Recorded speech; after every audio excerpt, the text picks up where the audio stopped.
Well, today marks the 50th anniversary of the arrival of the first Lego blocks in Australia. Every Australian owns on average 70 pieces of the toy, which is also used as a teaching aid in schools around the world. But tastes are changing and children nowadays are more likely to play with virtual blocks than plastic ones. Originally from Denmark, Lego first arrived in Australia in 1962 when John Petty started selling the bricks around the country. But the toy market is changing and the iconic toy may be left behind in favour of interactive virtual games on computers and smartphones.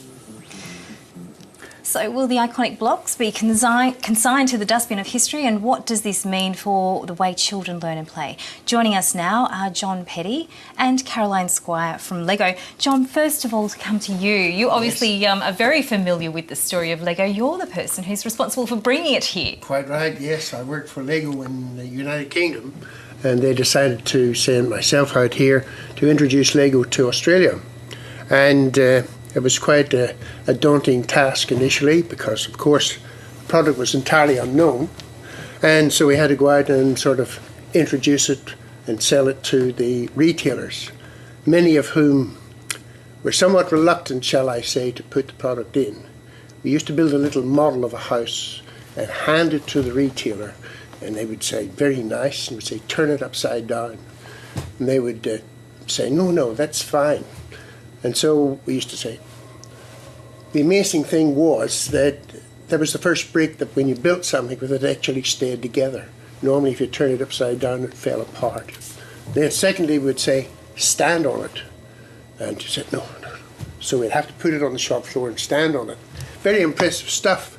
And then we'd say, we'd like you to put it into your shop. They said, well, you see, it's summertime in the middle of Christmas is in the middle of summertime, and most Aussie kids are on the beach or they're playing cricket or you'll never sell that stuff at Christmas. It's an indoor toy.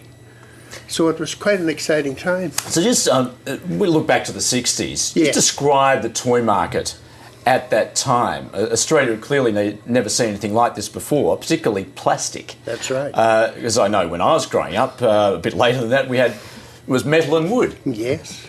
So just describe the market then, of what was around for kids to play with. The amazing thing that surprised me was that Meccano, for instance, was already in the marketplace, was a construction toy, and so I couldn't see if Meccano was selling at Christmas, why wouldn't Lego?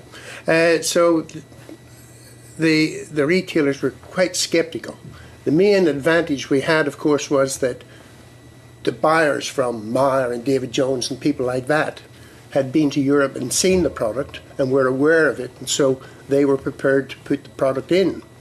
That was an advantage when we came to talking to smaller retailers. They'd always say, oh, have David Jones or Myer or whoever put it in, and if you said yes, that was quite, that was sort of an imprimatur of must be okay.